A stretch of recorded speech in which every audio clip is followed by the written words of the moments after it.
Captain doctor Salahuddin അവറുകളെ, കാസർഗോട്ടുകാരുടെ പ്രിയപ്പെട്ട എഴുത്തുകാരനും മാധ്യമ പ്രവർത്തകനും സാംസ്കാരിക മുഖവുമായ പ്രിയപ്പെട്ട ടി.എ. ഷാഫി, ജനപ്രതിനിധികളും ഡോക്ടർ സലാഹുദ്ദീൻ അവരുടെ കൂടെ വന്ന ഇസ്മായിൽ മുജദ്ദിദ്, അഷ്റഫ് അടക്കമുള്ള ഒരു ടീം നമ്മുടെ വേദിയിലും നേരത്തെ തന്നെ എക്സൈസിനൊക്കെ നേതൃത്വം കൊടുത്ത ആളുകളാണ്. ഞാൻ സത്യത്തിനും സ്കൂളിൽ പഠിക്കുന്ന കാലത്ത് 8th, 9th, 10th തന്നെ കായിക മേഖലയുമായി വലിയ ബന്ധമുള്ള ഒരു വിദ്യാർത്ഥിയായിരുന്നു. നീലേശ്വരം രാജാസ് സ്കൂളിൻ്റെ മുറ്റത്ത് നടന്ന ജില്ല, അന്ന് റവന്യൂ 2 ജില്ലകളായി വിഭജിക്കപ്പെടാത്തൊരു കാലത്ത് മംഗലമഞ്ചേശ്വരം സ്കൂളിൽ നിന്ന് ലോങ് ജമ്പിൽ 2ാം സ്ഥാനം കരസ്ഥമാക്കിയ ഒരു വിദ്യാർത്ഥി എന്ന് വളരെ അഭിമാനത്തോടു കൂടി പറയുകയാണ്. അതിനുശേഷം പൊതുപ്രവർത്തന രംഗത്തൊക്കെ കടന്നു വരുമ്പോൾ ഏറെ ജാഗ്രത ആരോഗ്യത്തിൻ്റെ കാര്യത്തിൽ പുലർത്താനും ശ്രദ്ധിക്കാനും ശ്രമിക്കുന്ന ഒരു പൊതുപ്രവർത്തകനാണ്. അത് പലപ്പോഴും ചില അനുഭവങ്ങൾ ഒരുപാട് ചിന്തിപ്പിച്ചിട്ടുണ്ട്. കുട്ടിക്കാലത്ത് പിതാവിൻ്റെ കൂടെയൊക്കെ മംഗലാപുരത്തേക്ക് ബസ്സിൽ പോകുമ്പോൾ കുട്ടിയായ ഞാൻ ആ ബസ്സിൻ്റെ ജനാലയിലൂടെ പുറത്തേക്ക് നോക്കുമ്പോൾ ഇന്ന് മനോഹരമായ NH 66, അന്ന് NH 17 ഇരുവശങ്ങളിൽ നിരന്തരമായി കണ്ട ഹോർഡിങ്സ് ടെക്സ്റ്റൈൽസിൻ്റെയും ജുവല്ലറികളുടേതുമായിരുന്നു. ഞാൻ വലുതായപ്പോൾ വീണ്ടും മംഗലാപുരത്തേക്ക് കാറിൽ യാത്ര ചെയ്യുമ്പോൾ റൈറ്റും ലെഫ്റ്റും നിരന്തരമായി കണ്ടത് മംഗലാപുരത്തെ ഹോസ്പിറ്റലുകളുടെ പരസ്യം മാത്രമായിരുന്നു. അതെന്നെ ഏറെ ചിന്തിപ്പിച്ചിരുന്നു. കുട്ടിക്കാലത്ത് കണ്ട പല ഷോറൂമുകൾ മുഴുവനും മെഡിക്കൽ സൂപ്പർ മാർക്കറ്റുകളായി മാറിയപ്പോഴും ഞാനിങ്ങനെ ആലോചിച്ചിരുന്നു. ബ്ലോക്ക് പഞ്ചായത്തിൻ്റെ പ്രസിഡൻ്റായപ്പോൾ റോഡിനേക്കാളും പാലത്തെക്കാളും വെള്ളത്തെക്കാളും കാർഷിക മേഖലയ്ക്ക് നൽകുന്ന പിന്തുണയെക്കാളും ആലോചിച്ചത് ഒരു ഡയാലിസിസ് യൂണിറ്റിനായിരുന്നു.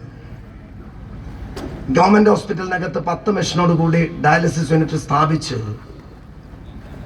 MLA ആയി അതേ ഹോസ്പിറ്റലിലേക്ക് തിരിച്ചു പോകുമ്പോൾ 50 പേരുടെ വെയിറ്റിംഗ് ലിസ്റ്റ് കണ്ടപ്പോൾ വീണ്ടും ഞെട്ടിപ്പോയി. അപ്പോഴും ഒരു 2 മെഷീൻ കൊടുത്ത് 12 മാറ്റി. അതേ വീണ്ടും താലൂക്ക് ഹോസ്പിറ്റലിനകത്തേക്ക് പോകുമ്പോൾ ആ വെയിറ്റിംഗ് ലിസ്റ്റിൽ ഒരു മാറ്റവും വരുന്നില്ല. ഇപ്പൊ MLA ഫണ്ടിൽ നിന്ന് വീണ്ടും ഫണ്ട് നീക്കി വെച്ച് അത് 20 മാറ്റുകയാണ്. അപ്പോഴും ആലോചന, എന്തുകൊണ്ട് എൻ്റെ നാട്ടിൽ ഇത്രമാത്രം ഓരോ ദിവസവും വൃക്ക രോഗികൾ ഇങ്ങനെ പിറന്നു വീഴുന്നു എന്നുള്ള ചോദ്യത്തിന് ഇപ്പോഴും ഉത്തരം കണ്ടെത്താൻ കഴിഞ്ഞിട്ടില്ല. ഈ സമയത്താണ് നമ്മൾ ഏറെ ഒരു പ്രാധാന്യം കൊടുക്കാത്ത ആരോഗ്യ മേഖല. ഞാൻ പലപ്പോഴും ഒരു ആക്സിഡന്റ് നമ്മുടെ മണ്ഡലത്തിലൊക്കെ സംഭവിക്കുമ്പോൾ നിമിഷ നേരം കൊണ്ട് മംഗലാപുരത്തേക്ക് എല്ലാം ഉപേക്ഷിച്ച് ആക്സിഡന്റിൽ പരിക്ക് പറ്റിയ ആളുകളെയോ മരണപ്പെട്ട ആളുകളെയോ കൊണ്ടുപോകുന്ന ഒരു വലിയ സേനാനികളെ ഞാൻ കാണാറുണ്ട്. ആക്സിഡന്റ് ഒരു പക്ഷേ അതിരാവിലെ സംഭവിച്ചാൽ കുറെ കഴിഞ്ഞ് അവിടെ എത്തുമ്പോൾ പറയും അത് സംഭവിച്ചത് 5 മണിക്ക്, 6 മണിക്ക്, 7 മണിക്കായി പോയി. കുറേ സമയം ആരും അവരെ ഒന്ന് പെറുക്കിയെടുക്കാൻ ആളുകളില്ലായിരുന്നു എന്ന് പറയുമ്പോൾ ആ സമയത്താണ് നമ്മൾ ഏറ്റവും കൂടുതൽ ഉറക്കത്തിലാകുന്നതും. നമ്മളൊക്കെ ഏറ്റവും നമ്മുടെ പ്രധാനപ്പെട്ട ഒരു സമയം നമ്മൾ ഉറക്കത്തിന് വേണ്ടി മാറ്റിവെക്കുന്നത്. ഞാൻ ഇവിടെയും ശ്രദ്ധിച്ച ഒരു കാര്യമുണ്ട്. എബോവ് 40 അല്ലാതെ ബിലോ 40 ഒരു 1% മാത്രമാണ് ഇക്കൂട്ടത്തിൽ കാണാൻ കഴിയുന്നത്. നമുക്ക് ഉറപ്പിച്ച് പറയാം, അതിൽ കുറച്ചാളുകൾ ഗ്രൗണ്ടിലൊക്കെ ഉണ്ടാകാം. നല്ലൊരു ശതമാനം ആളുകൾ 1 മണിയുടെയും 2 മണിയുടെയും ക്രമം തെറ്റിയ ഭക്ഷണം കഴിച്ച് 3 മണിക്ക് പുലർച്ചെ കിടന്ന ഒരു ടീം ഇപ്പോഴും നമ്മുടെ ചുറ്റുവട്ടത്തുണ്ട്. ഞാൻ ഡോക്ടർ സലാഹുദ്ദീൻ അവറുകളോട് മഞ്ചേശ്വരത്തിൻ്റെ MLA എന്ന നിലയ്ക്ക് റിക്വസ്റ്റ് വെക്കുന്നത്, ഇതിൽ പലരുമുണ്ട്. ദീർഘകാലം പോലീസിൽ സേവനം ചെയ്ത റിട്ടയർഡ് DYSP ബഹുമാനനായ ഷസീനാർ അവരുകളെയും മുമ്പിൽ ഞാൻ കാണുന്നുണ്ട്. വ്യത്യസ്ത മേഖലകളിലുള്ള ആളുകളൊക്കെയുള്ള ഒരു കൂട്ടായ്മയാണ്. സാധാരണ 2010 ശേഷം അദ്ദേഹം നല്ല ഹോംവർക്ക് നടത്തി അദ്ദേഹത്തിൻ്റെ നാട്ടിൽ നിന്ന് തുടക്കം കുറിച്ച് അത് കേരളം മൊത്തവും പ്രവാസ ലോകത്തേക്കും വ്യാപിച്ച മെക്സവൻ ഹെൽത്ത് ക്ലബ്ബ് എൻ്റെ നാട്ടിലെ കാസർഗോഡ് ജില്ലയിലെ പട്ളയിലും ഓസ്തുർഗിലും പള്ളിക്കരയിലൊക്കെ ആരംഭിച്ച അതിൻ്റെ 1ാം വാർഷികമാണ് ഇവിടെ സന്തോഷത്തോടു കൂടി നമ്മൾ ഈ മോർണിംഗ് ആഘോഷിക്കുന്നത്. നമുക്ക് എന്തായാലും നമ്മുടെ പുതിയ തലമുറയെ ഈ മേഖലയിലേക്ക് കൊണ്ടുവരാനുള്ള ഒരു ശ്രമം ഇതിനിടയിൽ നടത്തണം എന്നുള്ളതാണ് എനിക്ക് ഇതിൻ്റെ 1ാം വാർഷിക ആഘോഷ വേദിയിൽ ഒരു MLA എന്ന നിലയ്ക്ക് ഒരു റിക്വസ്റ്റ് വെക്കാനുള്ളത്. അതോടൊപ്പം ഞാനെന്തായാലും ഇന്ന് എന്നെ ഇതിനെ മായ്മാഷ് വിളിച്ചു നിയമസഭയിലുള്ളപ്പോൾ സത്താർ അരിക്കാടിയുടെ കോള് വന്ന് ജാഫർ മുഗരാലിൻ്റെ കോളൊക്കെ വരുമ്പോൾ എന്തായാലും എനിക്കറിയാം ഇന്ന് രാവിലെ മാവേലിയിൽ വന്നാൽ ഒരിക്കലും തിരിച്ചു കിട്ടാത്ത ഈ ഒരു പ്രോഗ്രാം മിസ്സായി പോകുമെന്ന് എനിക്കറിയാം. അതുകൊണ്ടാണ് നിയമസഭയിൽ നിന്ന് ഓടിക്കിതച്ച് വന്ദേ ഭാരതിൽ കയറി രാത്രി തന്നെ 1 മണിക്ക് എത്തിയിട്ട് ഈ ഒറ്റ പ്രോഗ്രാമിന് വേണ്ടി ഞാൻ അതിരാവിലെ ആ ട്രെയിൻ എങ്ങാനും ഒന്ന് ഡിലേ വന്നാൽ വളരെ വൈകി വരുന്നൊരവസ്ഥ വരും. 2 ഗുണമാണ് ഇന്ന് ലഭിച്ചത്. സാധാരണ ഒരു MLA ആയി ഒരു പ്രോഗ്രാമിൽ പോയാൽ ഒരു ഉദ്ഘാടനം ചെയ്ത് പ്രസംഗിച്ച് മടങ്ങാം, കൂടെ കുറച്ച് ഫോട്ടോസ് കിട്ടും. എൻ്റെ പൊതുജീവിതത്തിൽ എനിക്ക് സ്വന്തമായി ഗുണം കിട്ടുന്ന ഏക ഒരു ബെനിഫിറ്റ് കിട്ടിയ എൻ്റെ ഉദ്ഘാടന ചടങ്ങ് മെക്സവൻ്റെ ഹെൽത്ത് ക്ലബ്ബ് മുഗരാലിൻ്റെ ഈ വാർഷിക ആഘോഷമാണെന്ന് സന്തോഷത്തോടു കൂടി പറയുകയാണ്. അതിനുള്ള നന്ദിയും ബഹുമാന്യനായ ഡോക്ടർ സലാഹുദ്ദീൻ അവർക്ക് രേഖപ്പെടുത്തുകയാണ്. ചരിത്രത്തിൽ അങ്ങനെയാണ് ചില വ്യക്തിത്വങ്ങൾ കടന്നു വന്നിട്ടുള്ളത്. തീർച്ചയായും കാലം എത്ര കടന്നുപോയാലും വർഷങ്ങൾ എത്ര കടന്നുപോയാലും ഡോക്ടർ സലാഹുദ്ദീൻ എന്ന് പറയുന്ന ആ മനുഷ്യനെ ചരിത്രം എപ്പോഴും എന്നും ഓർക്കും. സർവശക്തൻ അദ്ദേഹത്തിനും ടീമിനും ദീർഘായുസ്സും ആരോഗ്യം പ്രദാനം ചെയ്യട്ടെ എന്ന് പ്രാർത്ഥിക്കുന്നു. MLA എന്ന നിലയ്ക്ക് ഏറ്റവും കൂടുതൽ ഓടാറുള്ളത് കല്യാണ വീടുകളിലേക്കും അതോടൊപ്പം മരണ വീടുകളിലേക്കുമാണ്.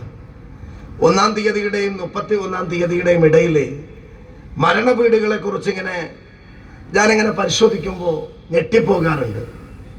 കല്യാണ വീടുകളിലൊക്കെ എത്തിയാൽ സാധാരണ ഭക്ഷണം കഴിക്കാത്തൊരു MLA ആണ് ഞാൻ. ആദ്യത്തെ ഒരു ദിവസം സൺഡേ ഒക്കെ ഒരു 20 കല്യാണം വരും. ആദ്യത്തെ കല്യാണത്തിൽ തന്നെ പറയും ഇപ്പം കഴിച്ചത് ആ ഹോളിലെന്ന് ഞാൻ പറയും. ചില ആളുകളൊക്കെ തമാശ രൂപത്തിൽ MLA ഭക്ഷണം കഴിക്കാറില്ലേ എന്ന് ചോദിക്കും. കാരണം നന്നായിട്ടറിയാം ജീവിതത്തിൽ ഹെൽത്ത് നഷ്ടപ്പെട്ടാൽ തിരിച്ച് നോക്കാൻ ഒരാൾ പോലും ഉണ്ടാവില്ല എന്ന അനുഭവത്തിലൂടെ നമ്മളൊക്കെ തിരിച്ചറിഞ്ഞ ആളുകളാണ്. ഏറ്റവും ശ്രദ്ധിക്കേണ്ടത് അവൻ്റെ ഹെൽത്തെന്ന് നല്ല ബോധ്യമുള്ള ഒരാളാണ്. മരണ വീടുകളിൽ പോയാൽ ഞാൻ സാധാരണ എൻ്റെ 5 വർഷത്തിലേക്ക് പൂർത്തിയാക്കുന്ന കാലയളവിൽ ഞാൻ അവിടെ ഒരു 10 മിനിറ്റ് ഇരിക്കും.